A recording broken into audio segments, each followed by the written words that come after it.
राजा जी बोला न घरे कब अइब राजा जी बोला न घरे कब अइब तू तो मुंबई में बारा राजा जहानी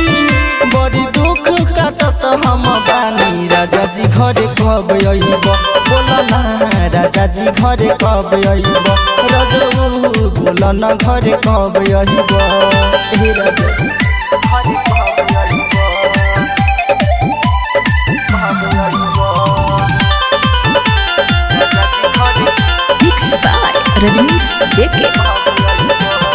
लागत कौन सवतिनिया के रजऊ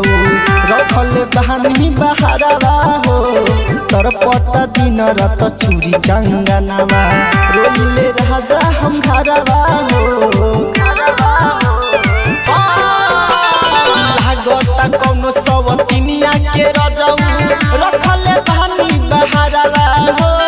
तर पता दिन रात चूरी कंगनवा रोइले राजा हम घरवा ना बुझे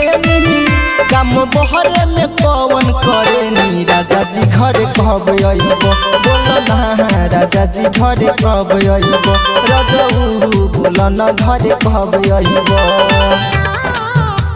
राजा जी घरे कब अइब राजा जी घरे म्यूजिक बाय कुंदन राज हरसी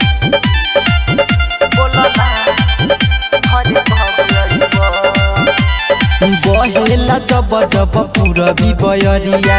लागता घरे पिया हवता मिठू मिसाइल पिया बात ना बुझेला मेहरी दुख सुनावता बहेला जब जब पूरबी बयरिया लागता घरे हवता मिठू मिसाइल रजनी सना बुझेला